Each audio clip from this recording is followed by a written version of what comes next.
Hello everyone, I am Shalini Singh and welcome back to Achieve It. As you know, we have started the second chapter from Home Science Class 12th, and the name of the chapter is Clinical Nutrition and Dietetics. This is the second part of this chapter. तो first part में हमने क्या पढ़ा था उसके बारे में पहले मैं आपको बता देती हूँ। देखिए, ये था सिलेबस आपका कि आपको क्या क्या पढ़ना था इस चैप्टर में। ठीक है, पहले तो था इंट्रोडक्शन जो हमने पढ़ लिया है। इंट्रोडक्शन में हमने पढ़ा न्यूट्रिशन के बारे में, फिर क्लिनिकल न्यूट्रिशन के बारे में। उसके बाद हमने सिग्निफिकेंस पढ़ा इसका कि क्लिनिकल न्यूट्रिशन और डायटेटिक्स का क्या महत्व होता है। फिर कुछ बेसिक कॉन्सेप्ट्स पढ़े, उसके बाद डाइट थेरेपी पढ़ा हमने। आज हम पढ़ेंगे टाइप्स ऑफ डाइट, जिसमें हम पढ़ेंगे रेगुलर डाइट और मॉडिफाइड डाइट। फिर हम पढ़ेंगे चेंजेस इन कंसिस्टेंसी कि भोजन की तरलता में कैसे परिवर्तन किया जाता है। फिर फीडिंग रूट्स कि आपकी बॉडी में कितने तरीके से भोजन पहुंचाया जाता है।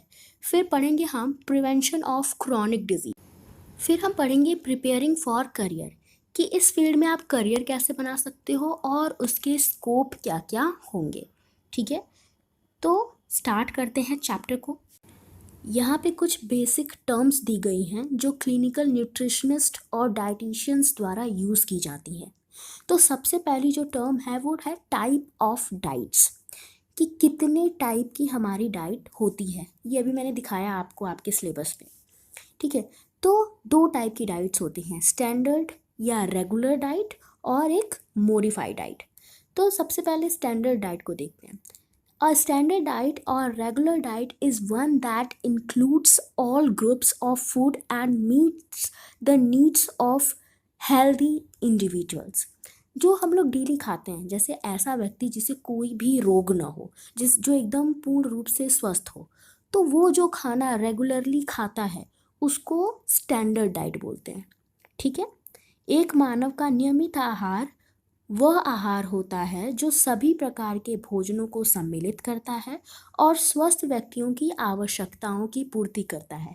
ध्यान रखना कि जो स्टैंडर्ड डाइट होता है वो सिर्फ स्वस्थ व्यक्तियों के लिए होता है। स्वस्थ व्यक्तियों के लिए जितनी भी उनकी न्यूट्रिशनल नीड्स होती हैं उनको हमारा स्टैंडर्ड डाइट पूरा करता है। ठीक है, स्टैंडर्ड डाइट को हिंदी में नियमित आहार बोलते हैं।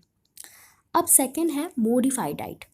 Modified diet are those that are adjusted to meet the medical needs of a patient, which may involve one or more of the following.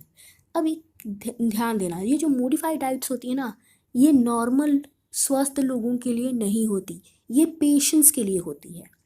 ठीक है, जिनको कुछ एक्स्ट्रा न्यूट्रिएंट्स की ज़रूरत होती है, कुछ एक्स्ट्रा पोषक तत्वों की ज़रूरत होती है, उनके लिए मॉडिफाइड डाइट होती है, जिसमें हम बेसिक डाइट को थोड़ा सा मॉडिफाई कर देते हैं, थोड़ा संशोधित कर देते हैं। हिंदी में मॉडिफाइड डाइट को संशोधित आहार बोलते हैं। तो संशोधित आहार वे होते हैं जो रोगी की चिकित्सीय आवश्यकताओं को पूरा करने के लिए समायोजित किए जाते हैं। अब देखो, जो मॉडिफाइड डाइट होते हैं वो कैसे हो सकते हैं, कैसे आप किसी नॉर्मल डाइट को संशोधित कर सकते हो, मॉडिफाई कर सकते हो। या तो आप चेंज करोगे उसकी कंसिस्टेंसी में या टेक्सचर में, मतलब आप उस डाइट को, उस खाने को या तो एकदम पतला बना दोगे या सॉफ्ट बना दोगे ताकि उसको रोगी को आसानी से खिलाया जा सके। ठीक है, सेकेंड है एन इंक्रीज और decrease in the energy intake. अब हो सकता है जो रोगी है उसको या तो कम एनर्जी की ज़रूरत हो या ज़्यादा एनर्जी की ज़रूरत हो, तो उसके अकॉर्डिंग, रोगी की आवश्यकता के अकॉर्डिंग एनर्जी को बढ़ा के घटा के भी हम डाइट को मॉडिफाई करते हैं। तीसरा है इंक्लूड ग्रेटर और लेसर अमाउंट्स ऑफ वन और मोर न्यूट्रिएंट्स। कभी कभी कुछ ऐसे रोग होते हैं जिनमें कुछ पोषक तत्वों की ज़्यादा आवश्यकता होती है और कुछ की कम आवश्यकता होती है। ठीक है, अब मान लो किसी पर्सन की हड्डी टूट गई है या उसको फ्रैक्चर हो गया है, तो हम उसको ऐसा खाना देंगे जिसमें कैल्शियम की अधिकता हो, या हम उसके रेगुलर डाइट में ही ऐसी चीज़ें शामिल कर सकते हैं जिससे उसको पर्याप्त मात्रा में कैल्शियम मिले। तो मॉडिफाइड डाइट वो होती है जिसको हम रेगुलर डाइट में ही थोड़ा सा परिवर्तन करके रोगी को देते हैं ठीक है, आगे बढ़ते हैं। अब चेंजेस इन कंसिस्टेंसी, कि भोजन की तरलता में परिवर्तन, कि भोजन लिक्विड होगा, सॉफ्ट होगा, कैसा होगा, वो रोगी की हालत पे डिपेंड करता है। डॉक्टर जैसा सलाह देते हैं रोगी की कंडीशन को देख के हमें भोजन वैसा ही देना पड़ता है। तो कैसे, कब, तरलता में कैसा परिवर्तन करेंगे, ये यहाँ पे बताया गया है। तो सबसे पहले है liquid diets. Liquid diets are primarily fluid in consistency at room temperature. Such a diet is advised for person who are unable to chew or swallow normally. तरल आहार जो होता है वो नॉर्मल टेम्परेचर पे, मतलब जो नॉर्मल आपके कमरे का टेम्परेचर है उसमें द्रव अवस्था में रहेगा, मतलब एकदम पतला रहेगा, द्रव अवस्था में रहेगा। और ये खाना, मतलब ये जो लिक्विड डाइट होता है उन पेशेंट को दिया जाता है जिनको प्रॉब्लम होती है चबाने में और निगलने में। जो लोग आसानी से चबा नहीं पा रहे हैं, निगल नहीं पा रहे हैं, उनके लिए लिक्विड डाइट डॉक्टर द्वारा सजेस्ट की जाती है। फॉर एग्ज़ाम्पल, मतलब हम लिक्विड डाइट के एग्जांपल्स देखेंगे। कोकोनट वाटर है, fruit juice, soup, milk, butter milk, ये सारी चीज़ें जो हैं ये लिक्विड डाइट्स में आती हैं। Clear liquid diet is prescribe just after surgery. ज़्यादातर जब हमारा कोई ऑपरेशन हुआ होता है, कोई सर्जरी हुई होती है, उसके बाद लिक्विड डाइट्स दी जाती है, प्रिस्क्राइब्ड की जाती है डॉक्टर द्वारा।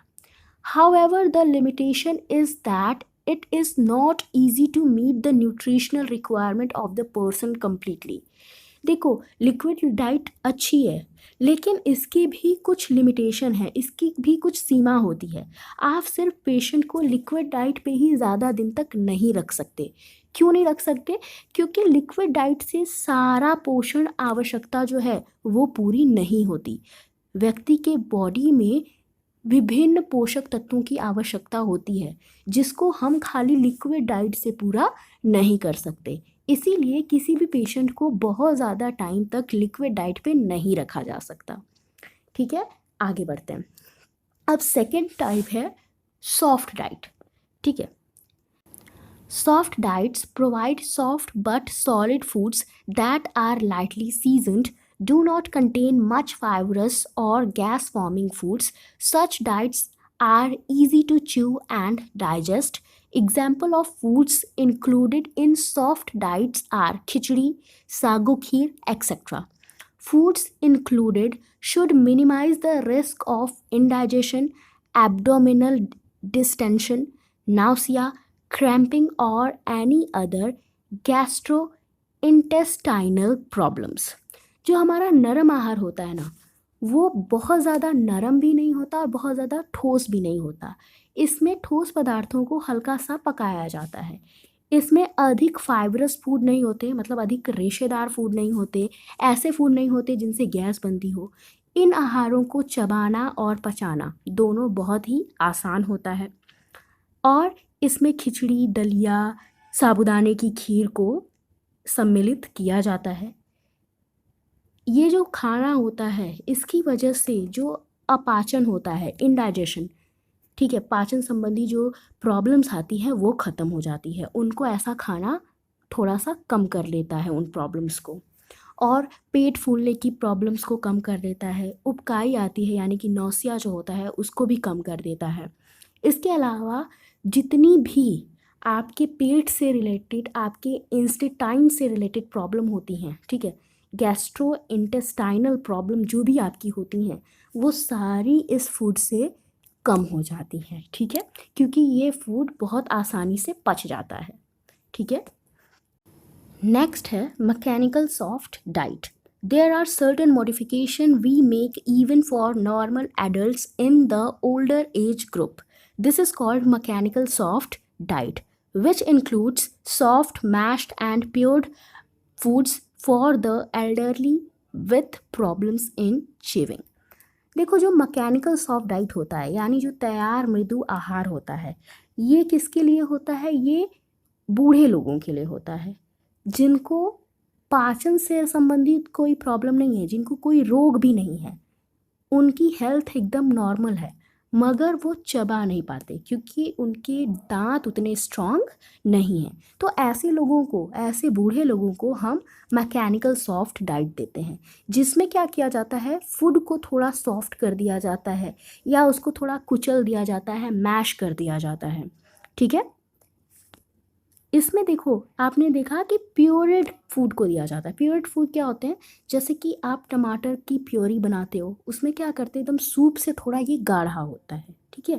तो इसको दिया जाता है बूढ़े लोगों के लिए। अब आपने इससे पहले पढ़ा था सॉफ्ट डाइट। तो सॉफ्ट डाइट और मैकेनिकल सॉफ्ट डाइट में कंफ्यूज मत होना। जो हमारी सॉफ्ट डाइट होती है ना, वो एक थेराप्यूटिक मॉडिफिकेशन है, मतलब वो रोगियों के लिए होता है। It is soft in consistency and includes only simple, easily digestible food with no harsh fiber, high fat और spicy food। जो हमारी सॉफ्ट डाइट होती है उसमें ऐसे फूड को शामिल किया जाता है जो आसानी से डाइजेस्ट हो जाए। ठीक है, जिनमें फाइबर्स कम हो, जिनमें फैट कम हो, जिसमें ज़्यादा स्पाइसी फूड ना हो, उनको कहते हैं सॉफ्ट डाइट। लेकिन जो मैकेनिकल सॉफ्ट डाइट होती है ना, इसमें स्पाइसी फूड हो सकते हैं, फाइबर वाले फूड भी हो सकते हैं और फैट वाले फूड भी हो सकते हैं। क्योंकि इसको आपको किसी मरीज़ को नहीं देना है, इसको आपको किसको देना है, वृद्ध व्यक्तियों को। ठीक है। तो ज़रूरी नहीं कि आपके जो वृद्ध व्यक्ति हैं उनको पाचन से भी रिलेटेड कोई प्रॉब्लम हो। ठीक है। तो सॉफ्ट डाइट और मैकेनिकल सॉफ्ट डाइट में अंतर होता है। तो ये तो था हमारा जो कैटेगराइजेशन, किसके हिसाब से, कंसिस्टेंसी के हिसाब से, कि आप डिफरेंट डिफरेंट एज ग्रुप वाले लोगों के लिए या डिफरेंट बीमारी से पीड़ित लोगों के लिए कैसे फूड की तरलता में, खाने की तरलता में परिवर्तन लाते हो। अब आगे बढ़ते हैं। अब है फीडिंग रूट्स। फीडिंग रूट्स क्या होते हैं कि कितने तरीके से बॉडी के अंदर खाना जाता है। तो सबसे पहला तरीका जो कि नॉर्मल होता है वो क्या होता है, ऑरली और by mouth. The best possible way route for feeding the patient is orally और बाय माउथ। जो पेशेंट है अगर वो होश में है, वो चबा सकता है, तो सबसे बेस्ट तरीका है कि जो रोगी को भोजन कैसे दिया जाए, मुंह से दिया जाए।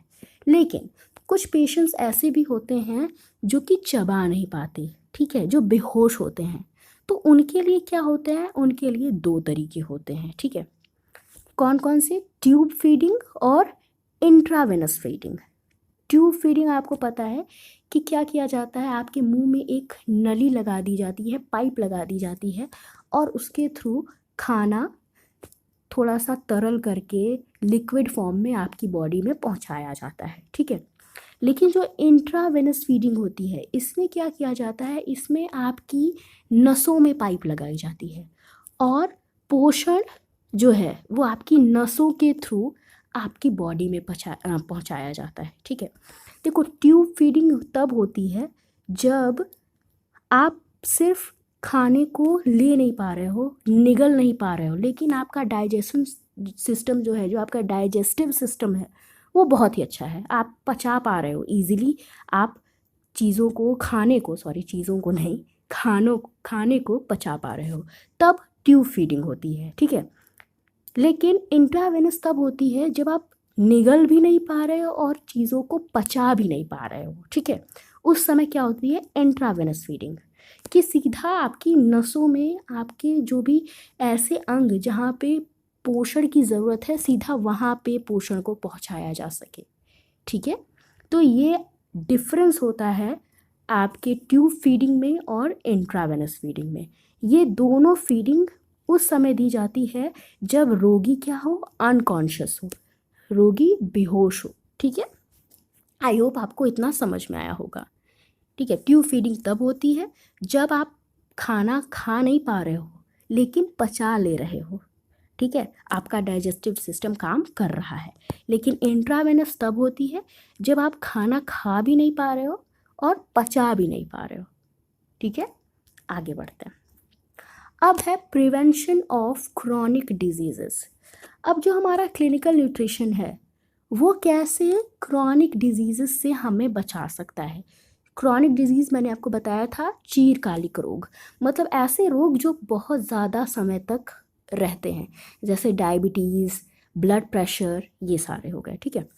हार्ट संबंधी जो आपके रोग होते हैं उनको भी इन्हीं में शामिल किया जाता है।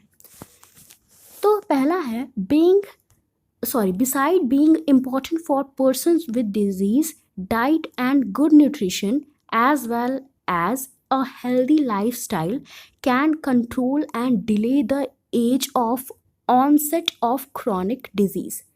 देखो, ये इम्पॉर्टेंट है कि पर्सन को क्या किया जाए, जो पर्सन है उसको खाना दिया जाए, उसको अच्छी डाइट दी जाए और अच्छा न्यूट्रिशन दिया जाए। इससे क्या होता है, इससे जो बीमारियां होती है ना वो दूर रहती है हमसे, ठीक है। तो जो क्रॉनिक डिजीज़ होते हैं उनके होने का खतरा कम हो जाता है, या जो लोग पहले से ही क्रॉनिक डिजीज़ से पीड़ित हैं उनको थोड़ी सी राहत मिल जाती है। उन क्रॉनिक डिजीज़ पे थोड़ा हम नियंत्रण कर सकते हैं अगर हमारा डाइट अच्छा है, हमारा न्यूट्रिशन अच्छा है तो। सेकेंड है, the food we consume today specially processed foods contain many additives, are highly in fat and और sugar, often are prepared from highly refined food and are therefore low in fiber and many other important constituents which confirm health benefits. This is why we need help in making appropriate choices। देखो, आपको पता है आज जो हम खाना खा रहे हैं उनमें बहुत सारे दूसरे पदार्थ भी मिलाए जाते हैं। कोई भी फूड आज के समय में प्योर नहीं है, इसीलिए जो हम बाहर खाते हैं, होटल्स में खाते हैं, वो हमें नहीं खाना चाहिए, हमें घर पे खाना चाहिए, ठीक है। और बाहर जो भी खाने बन रहे हैं उनमें या तो बहुत ज़्यादा फैट होगा या तो बहुत ज़्यादा शुगर होगी, जो हमारी बॉडी को प्रॉब्लम दे सकता है, ठीक है। और जो बाहर खाने बनाए जाते हैं ना वो ज़्यादातर बहुत ज़्यादा रिफाइंड फूड से बने होते हैं।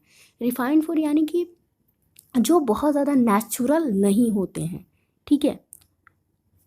बहुत दिन के फूड रखे जाते हैं और उनको रिफाइन कर करके खाना बना दिया जाता है, जो कि हमारी बॉडी के लिए बहुत ही हानिकारक होता है। इसीलिए जब भी हम खाना खा रहे हैं तो हमें अपनी चॉइस बहुत ही सोच समझ के बनानी चाहिए। ऐसा खाना खाना चाहिए जो क्या हो, हमारे स्वास्थ्य के लिए लाभदायक हो। आगे बढ़ते हैं। Such foods can increase the incidence of chronic disease such as obesity, cancer, diabetes, cardiovascular disease and hypertension। जो ऐसे फूड होते हैं, जो रिफाइंड फूड होते हैं, जो हम बाहर से खरीद के खाते हैं, उनसे क्या होता है, उनसे चिरकालिक रोग यानी कि क्रॉनिक डिजीज़ होने का खतरा बढ़ जाता है। जैसे मोटापा हो गया, कैंसर, मधुमेह, हृदय रोग, हाइपरटेंशन, ठीक। Clinical nutritionist can play a very important role in preventing development of such problems by providing appropriate diet, counseling and guidance to various groups such as school, corporate sector, colleges, etc।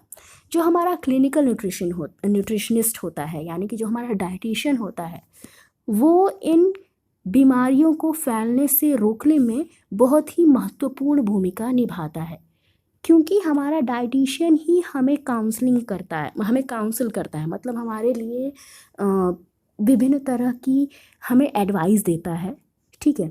और वो सिर्फ एक ही जगह पे नहीं होते dietitian, आपको पता है कि सिर्फ हॉस्पिटल में ही डाइटिशियन नहीं होते, स्कूल्स में, कॉर्पोरेट सेक्टर्स में, कॉलेजेस में, यहाँ पे भी डाइटिशियंस होते हैं जो वहाँ के लोगों को बताते हैं कि हमें क्या खाना खाना चाहिए, क्या नहीं खाना चाहिए, ठीक है। आगे बढ़ते हैं। अब हम पढ़ेंगे skills and knowledges the professional clinical nutritionist और डाइटिशियन मस्ट हैव। एक प्रोफेशनल डाइटिशियन के पास क्या क्या नॉलेज होनी चाहिए, क्या क्या स्किल्स होने चाहिए, ये हम पढ़ेंगे। तो सबसे पहले तो he has knowledge of physiological changes in disease condition, कि बीमारी की स्थिति में रोगी के शरीर में क्या क्या परिवर्तन हो रहे हैं, ये पता होना चाहिए डाइटिशियन को। दूसरा, changes in RDS nutrient requirements in illness, कि पहले बीमारी का पता लगाया जाए, फिर उस बीमारी में किन किन न्यूट्रिएंट की ज़रूरत है और उन न्यूट्रिएंट की दैनिक मात्रा कितनी होनी चाहिए।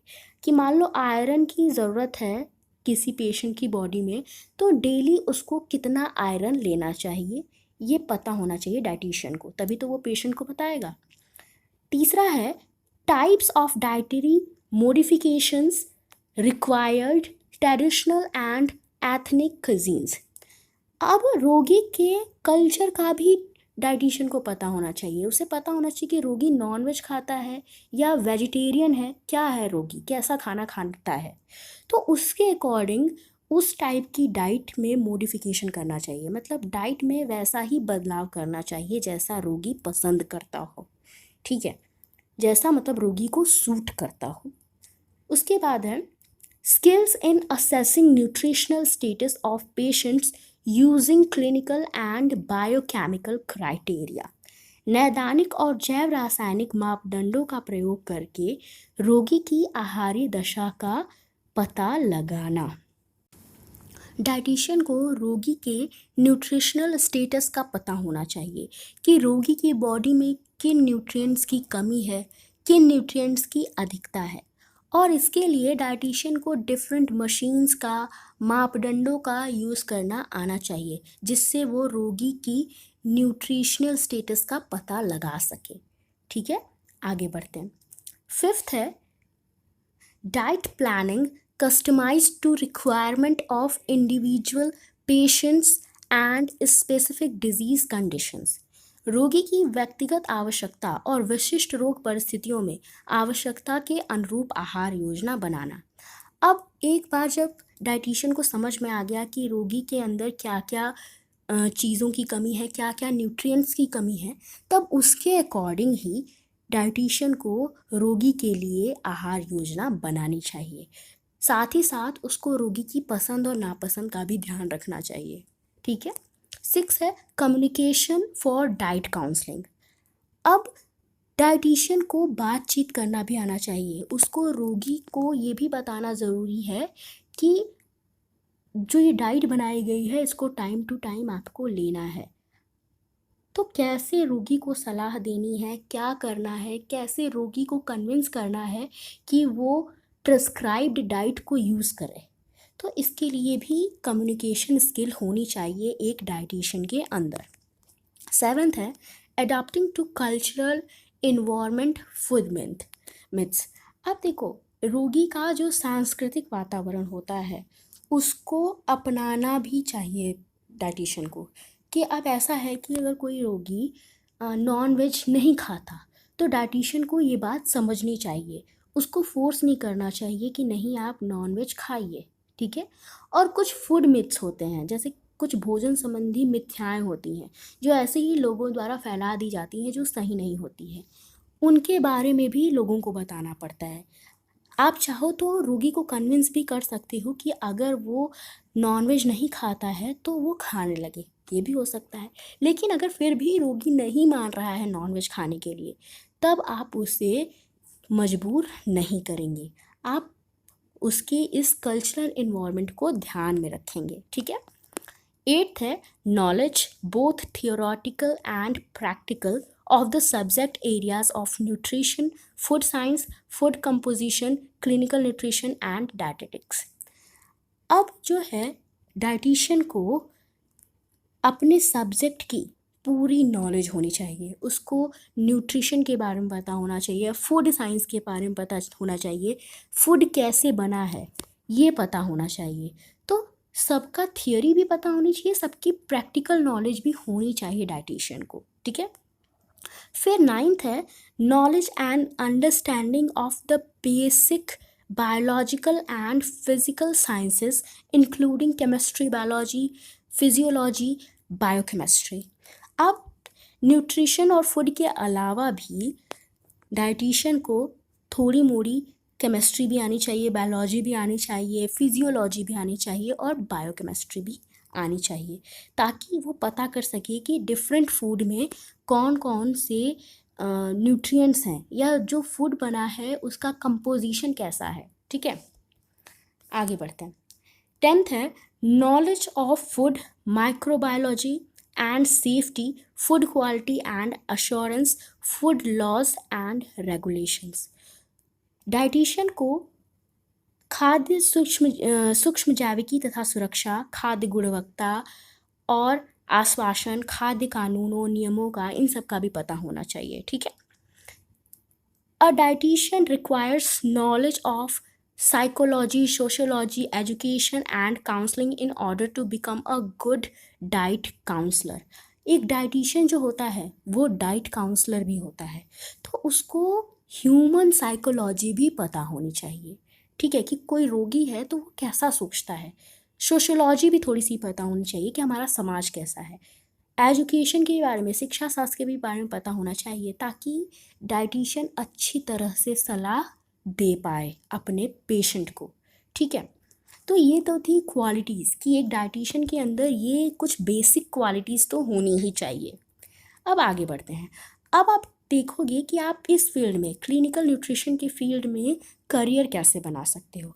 तो सबसे पहले तो आपको 12th पास होना चाहिए, उसके बाद BSc degree in home science और BSc with a specialization in nutrition. या तो होम साइंस में बीएससी डिग्री हो आपके पास, या तो आपके पास न्यूट्रिशन में स्पेशलाइजेशन के लिए भी बीएससी डिग्री हो, ठीक है, न्यूट्रिशन के एरिया में आपके पास बीएससी डिग्री हो। उसके बाद आपने क्या किया हो, post graduation diploma in dietetics with an internship to qualify to be a registered dietitian. तो पोस्ट ग्रेजुएट डिप्लोमा भी होना चाहिए डायटेटिक्स में, और उसके साथ आपको इंटर्नशिप भी की होनी चाहिए आपने, ठीक है।